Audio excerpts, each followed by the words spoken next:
Hi, it's Steve. Welcome back. I am here with Gerald Malloy. Gerald Malloy, welcome and thank you for joining us. Thank you for having me, Steve, and excuse me, thank you for all you do with freedom fighters. Thank you. This is an honor and a privilege, and I will say it's a calling, and I'm going to ask you about your calling too. So let's start this way. Please explain to us why freedom is so important to you that you've chosen to make standing up for it a priority in your life.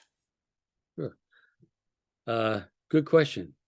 I would say it started, I had a nice family growing up. I'm the oldest of nine, born in Boston. And at an early age, I had been exposed to going to West Point, and then kind of focused my life on being able to go there. And I did well in sports, played hockey and baseball, and was accepted and went to West Point. And there, uh, great institution, and about all great things American.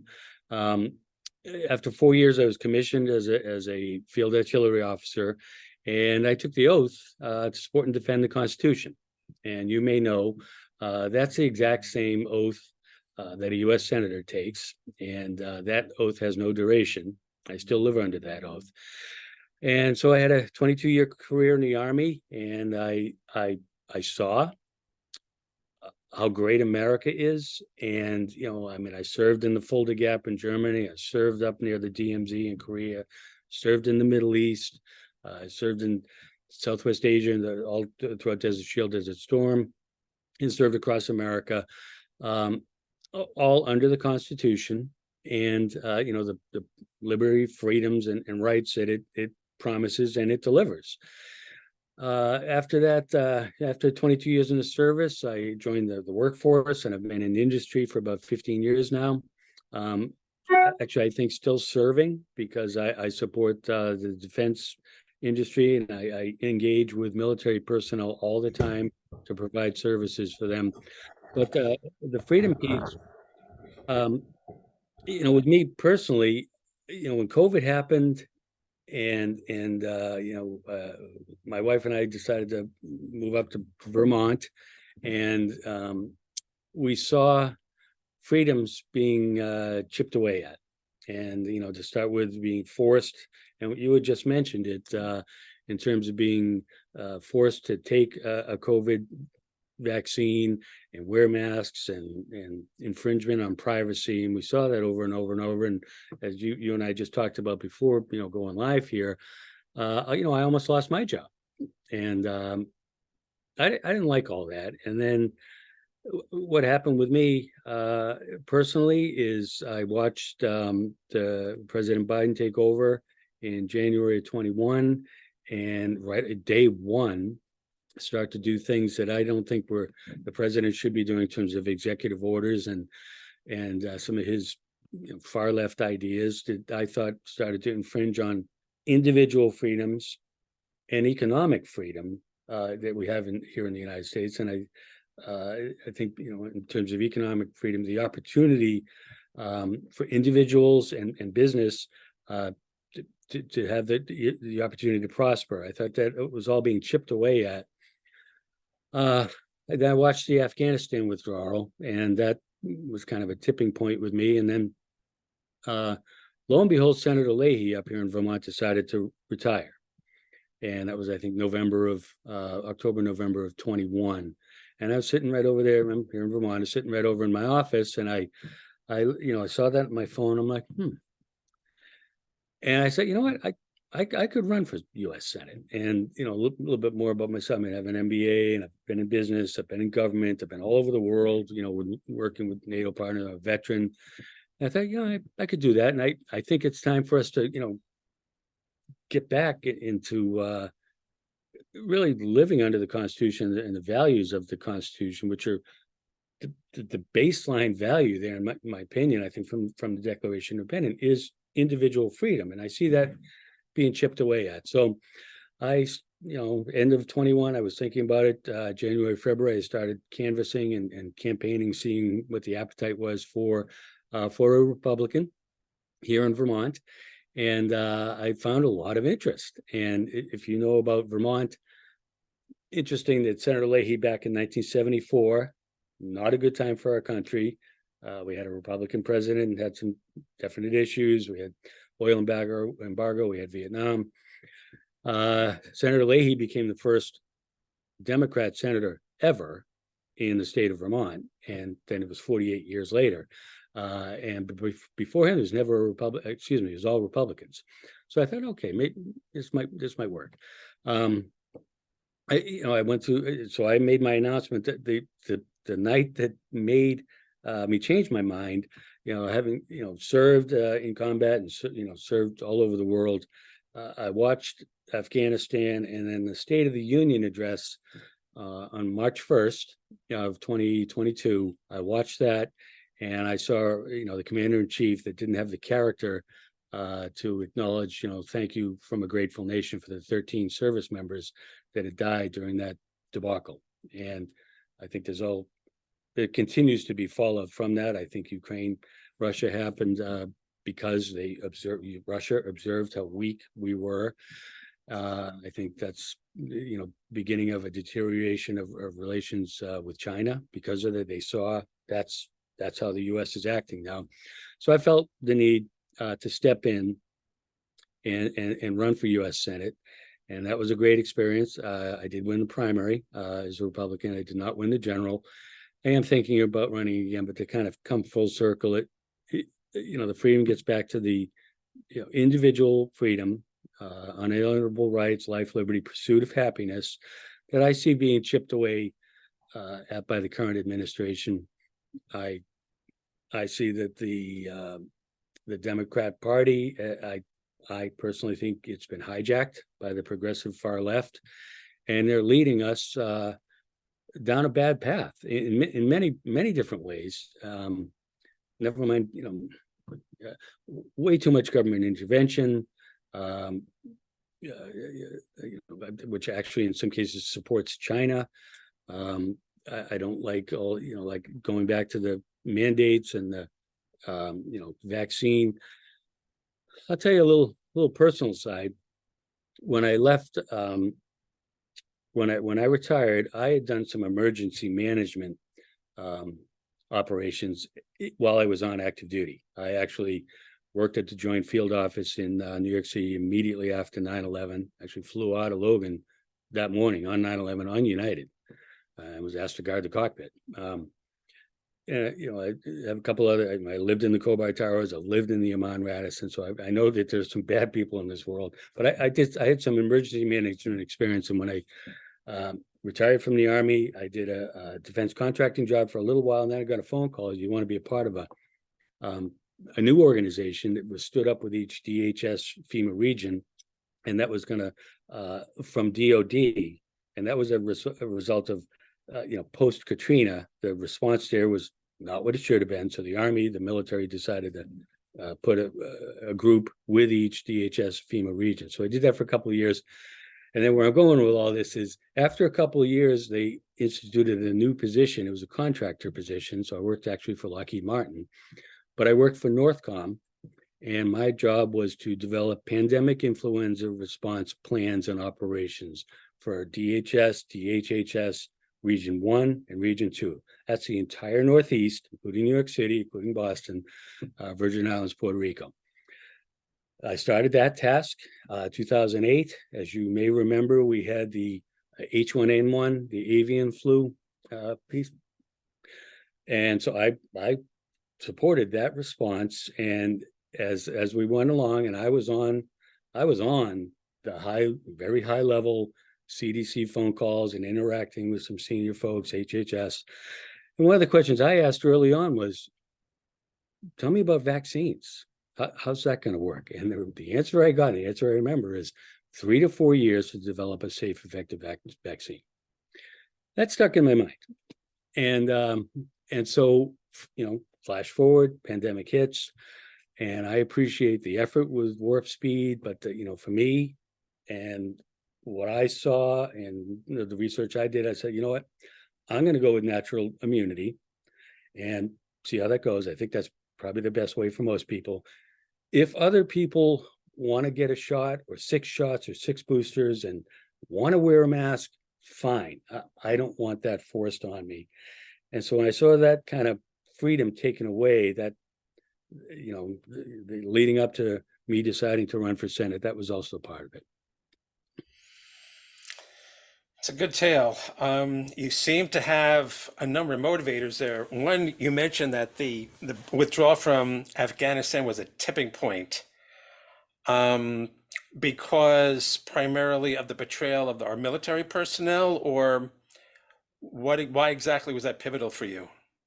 Well, so Afghanistan's a tough place. And, if you look at history, uh, England, Russia, there's been failure there.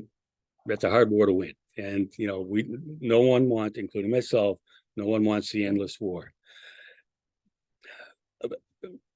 On the other side, for the United States, what we don't want to portray is, weakness to any ally. And, how that came off in that, mass hysteria, getting out of the country and effectively abandoning allies, that we had to establish in Afghanistan. I think other countries saw that, friends and foes saw that. Like I believe that was probably the tipping point, a decision point for Putin to say, that's the status of the United States government, United States military, led by its president. That's what I'm dealing with now, and I think that's one of the reasons he made that decision. There was something else I was going to say, but so I don't think it had to go like that at all. Now I can tell you,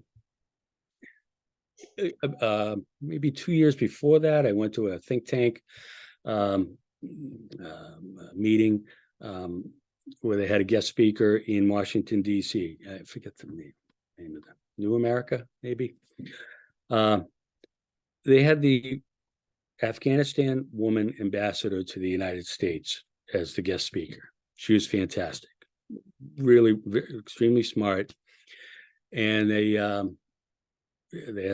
there were a few members of Congress there. There was the SOCOM, former SOCOM commander was there. There were some important people there.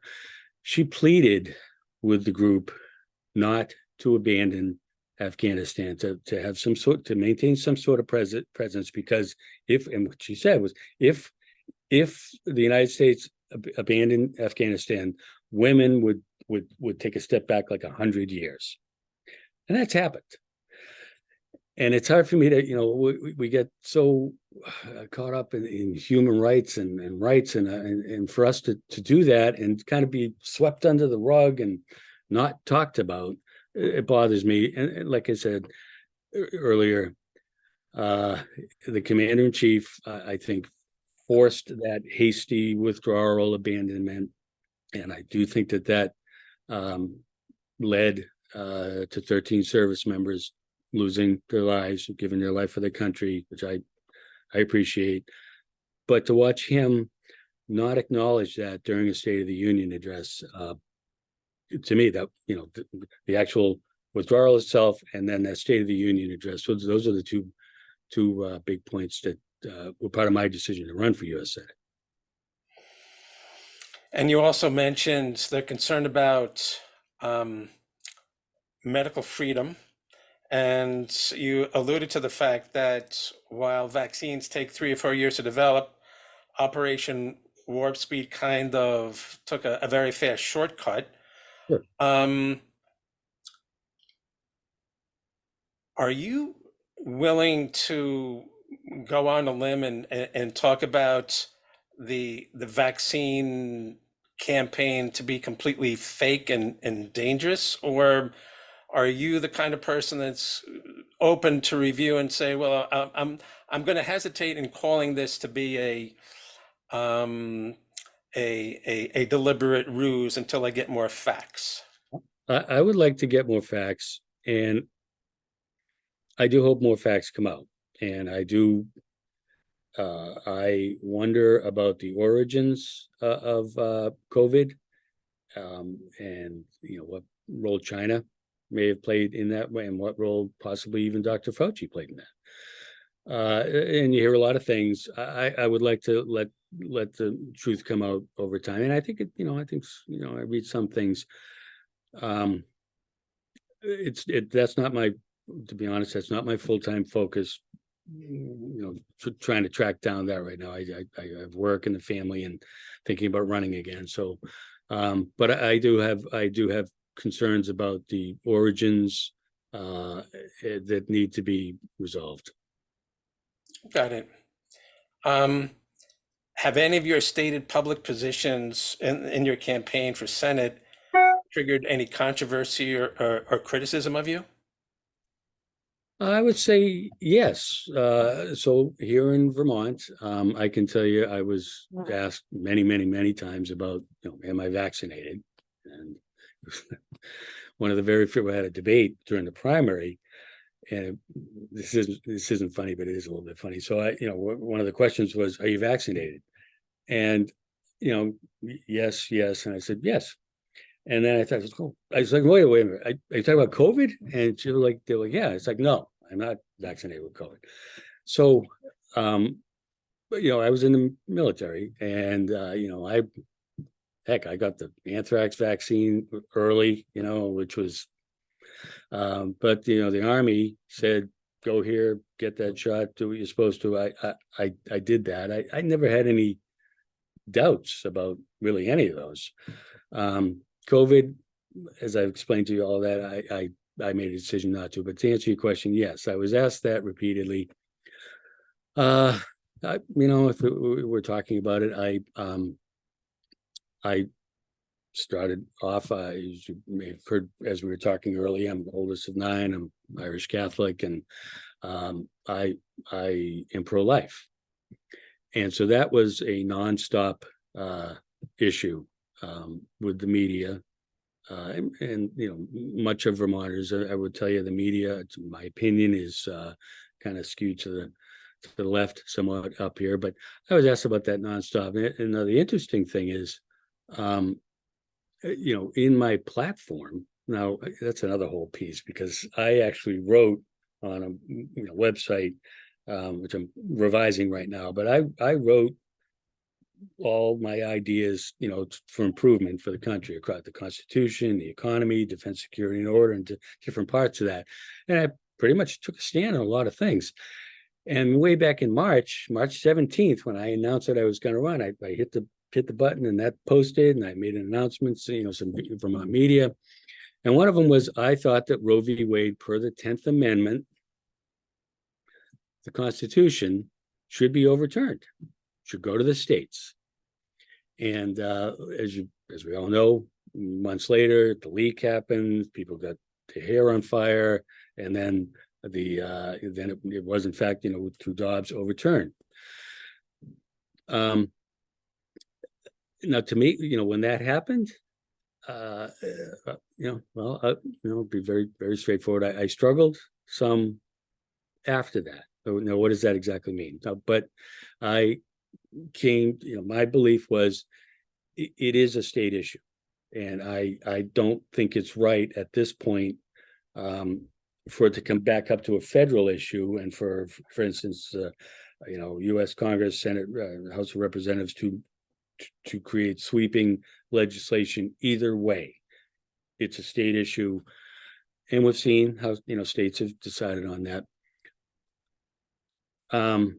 That's one piece, although people continue to ask me about it, knowing that personally I am pro-life. But so that was one piece. And then in Vermont, you probably don't know this, but they had a Prop 5 Article 22, so an amendment to the Constitution.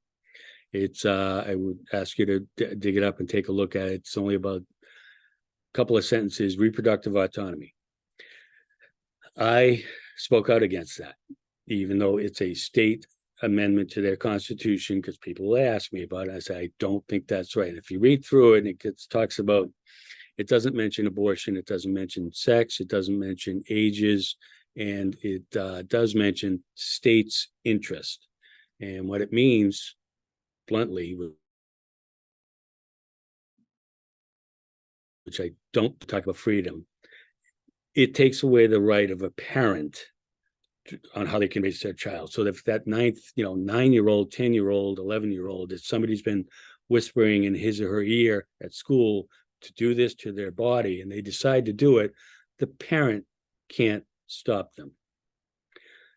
That's a freedom thing that makes me want to run again and get us back on track. So those are a couple of pieces, and now here's that bill passed 4-1, and as you can tell, it still bothers me because I'm a parent, and I believe in parents' rights, that the parent gets to decide how they raise their child, what is taught to their child. I go through that myself with my my youngest is 14, so I'm seeing and hearing these things that people are trying to indoctrinate young kids with, and I'm not for that. I'm not against anybody making personal choices when they're 18, or about, it's your life. But a child, I don't think needs to learn, here they should be reading, writing, arithmetic, STEM, life skills, not CRT. I get that. You mentioned how your Catholicism fuels your pro-life position. Does your Catholicism fuel your position only on certain issues, or is it ever present? No, it's ever present. I believe, and this is another whole thing. We want unity in the party, and I mean the Republican Party talks about believing in the sanctity of life. I believe in the sanctity of life, and I believe in the culture of life. And I know it's a sensitive issue. That's why I thought Roe v. Wade per the Constitution, and that what I want to do is be a U.S. senator that actually represents and serves the people under the Constitution, not my ideas, but what the people want. And when I say that, when Roe v. Wade went down to the states under the 10th Amendment, I support that. But well, I'll tell you an interesting story. I thought it was interesting. The weeks before the election, I was sitting in Mass. I go to Mass most Sundays, and the father started talking about Prop 5 on Article 22 during Mass. I've been going to Mass my whole life. I never heard anything even close to that level of church talking about a political. Well, it's more than a political issue; it's a life issue. But talking about that, and I went up to the father afterwards. I said, I'm appreciate you did that. I applaud that. And then, like the next day, Sunday, maybe Monday, I got a 3-page letter from the Archbishop in Burlington. It was the same thing, outlining why that amendment was not right. It still went 4-1.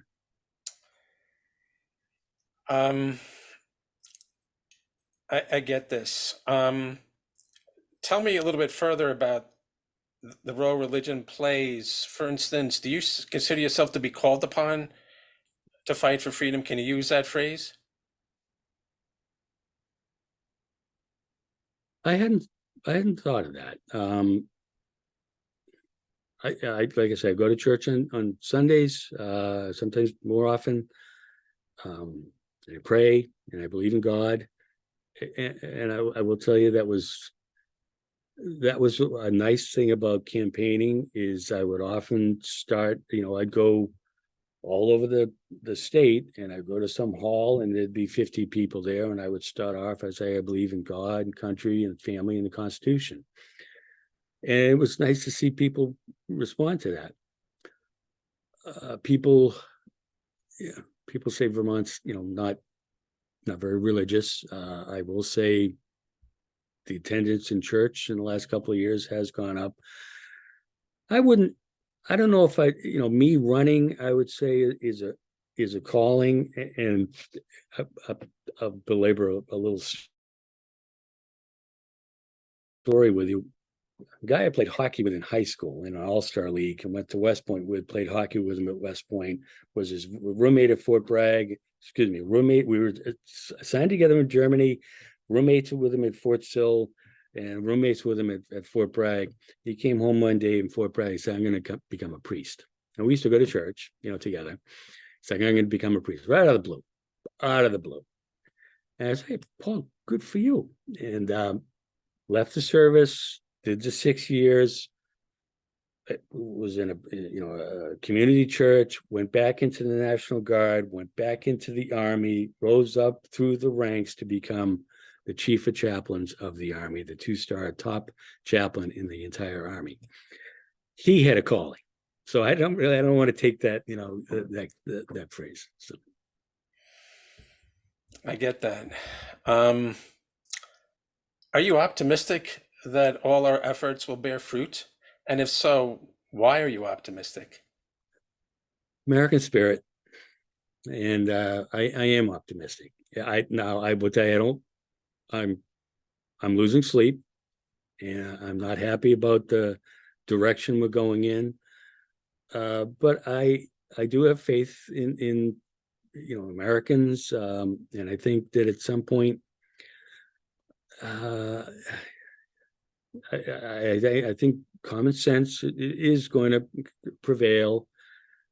And partially, I mean, there's the whole economic aspect of it, that there's $6 trillion of overspending and the $32 trillion debt and all this government intervention and subsidies. And I think people will realize, because in the end, the taxpayer is going to pay that one way or another. And I don't like where that's going. I will tell you, my potential opponent in the U.S.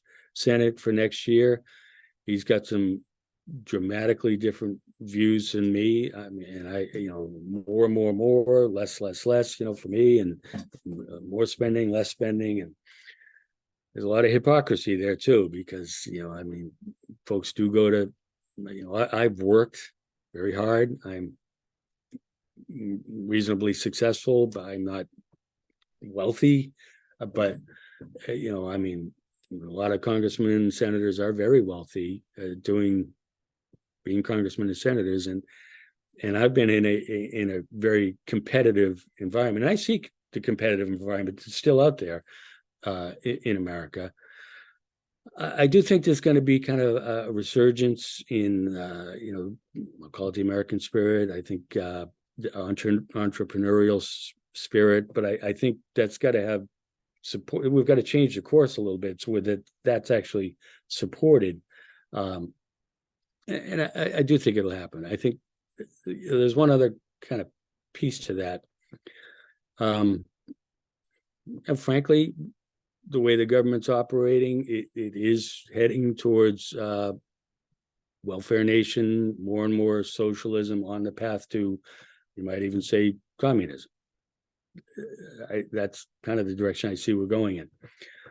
All this government intervention, like this, whatever the number is, trillions in terms of forcing, an EV policy or the new Green Deal on the people.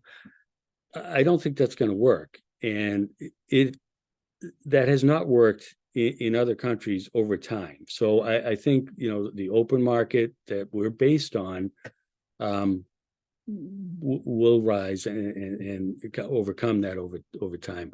I certainly hope it will. I hope so too, and I do share your confidence. Let's wrap up with this question.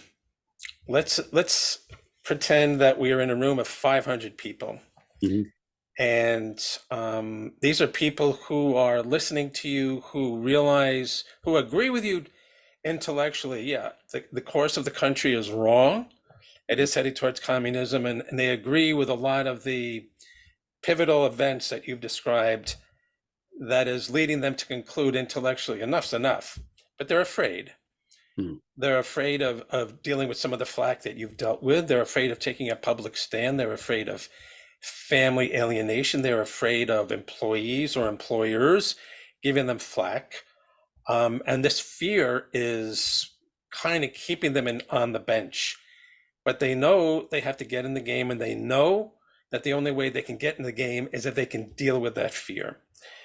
And so somebody standing up and say, please give me some advice on how I can get in the game in spite of my fears.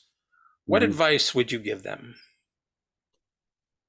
Well, he's on the other side here, but I'll say it. The only thing to fear is fear itself. I mean, that's still FDR, I think, said that. But one thing I would say is to get involved, and I've seen this, and it's been great to watch even over the last year and a half that Vermont's 247 or so towns. There will be a Republican group in that town, and I've gone to even the last couple of weeks where a year and a half ago I might go to a meeting and there might be 10 people. I went to one in little old Ludlow a couple of weeks ago and there were 45 people. I went to a barbecue a month ago, a year and a half ago, maybe there were 20 people. There were close to 100. So it's growing, and you can find ways to get involved and not be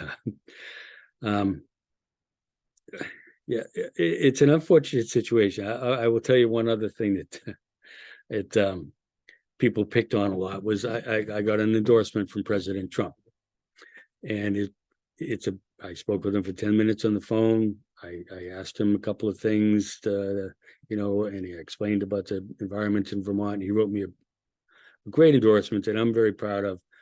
It might if it was from him, but it's from President of the United States of America. I got picked on that a tremendous amount, and that's kind of what you're saying, that people are gonna hate because of something like that, which is for an individual. And I told people, I said, look, Bill Clinton wants to write me a great endorsement. I'd be happy with that because he's a president of the United States. And especially me as a military person, the Army, you can't say bad things about your commander in chief. And so I tried very much not to do that, and I'm not in the Army anymore, but still have that respect for that position. I still do. So but don't be afraid to that's one way to get involved, writing letters and try to get them posted in the local paper. And I would say just keep on point and try to use some logic there, because I think the logic is gonna, and it even happened to me here in Vermont as I ran last year. I would have people coming up to me saying, lifelong Democrat, lifelong independent, voted for so-and-so forever. It's not delivering. It's the same story. It's been 30, 40 years now. It's the same. The results are not there. That's a pretty powerful argument. Let's make it some changes and maybe get some results, because one of the things Vermont, in my opinion, absolutely dying on the vine. Doesn't have an interest in attracting business. Congressional delegation doesn't do that at all. I've been in business and worked with some very big businesses. I want to bring jobs to Vermont because, that's what you need. So I would say those are a couple of ways to get involved. It's, well, I like to say in Florida, stand your ground. I mean, if your kid is, the school sends you an email, says we're going to have little Johnny in fourth grade attend this class, and you don't want him to pull him out. I mean, that's what we do. My wife said, no, yeah, have him go to the cafeteria. He's not sitting through that class. So stand your ground. I will say, I was at the Milwaukee debate, and I met the Moms for Liberty. Have you heard of them? I met both of them, and I've done some reading about. Like, good for you. I mean, they're tough, standing up. That's all it is. Stand up for what you believe in, and you don't have to. Doesn't have to get ugly, but just stand your ground. Stand your ground. And as you point out, when you say we have nothing to fear but fear itself, you realize, I guess, that when people are afraid, they're making more of the fear than it really needs to be. And what you're advising us to do is take a few steps in spite of the fear, and you kind of put the fear in its place. So I think Right. that's wonderful advice. And coming from you, as a vet and a businessman, and as a family man, and as a religious man, I think it's good advice. And I know and yeah, yeah, You made me, can I say one more little story? absolutely. Highlight and low light, kind of related to what you're saying of the campaign. Vermont has a 20 some odd year tradition. All the major party candidates for the statewide offices go to a middle school and are asked questions by the sixth, seventh, and eighth graders. And fantastic signs all over the place, auditorium full of great kids. Tough questions, they had looked at my platform and said, "You didn't mention this and this and this," and you think, "I'm like, sorry," but whatever. So they were good. The Democrat candidates, all six, seven of them for the different offices, most, if not all, questions, no matter what the question was, the response was, "We're in an existential climate crisis, blah, blah, blah, blah, blah, blah, blah, blah, blah." And so at some point, I regret I didn't harp on this enough, but I think I said to the kids, "Okay, first off, think for yourself and make your own decision." And because like you talk about, that's just fear, and it's unsubstantiated. I mean, it is. So I want to lower emissions. I'm all for technology, but like this, cell phone. No one was forced to buy it. Technology will evolve. People will buy it. I'm not making anybody buy a EV, especially here in the winter where it's below zero for 40 days. And there's no charging stations. um, but think for yourself. So sorry. No, I get that. I get that a lot. And I think we can boil it down to if the only thing somebody's offering you is fear mongering, Hmm. it means, where's the beef? That in and of itself should tell you enough about be doubtful of what they say. Well, I and we wish you the best of success in your campaign. I hope and I pray that you join the ranks of the U.S. Senate and place, as you say, God, family, country, and the Constitution as our number one priorities. Thank you, Gerald Malloy, for joining us. Thank you very much for having me, and God bless. My pleasure.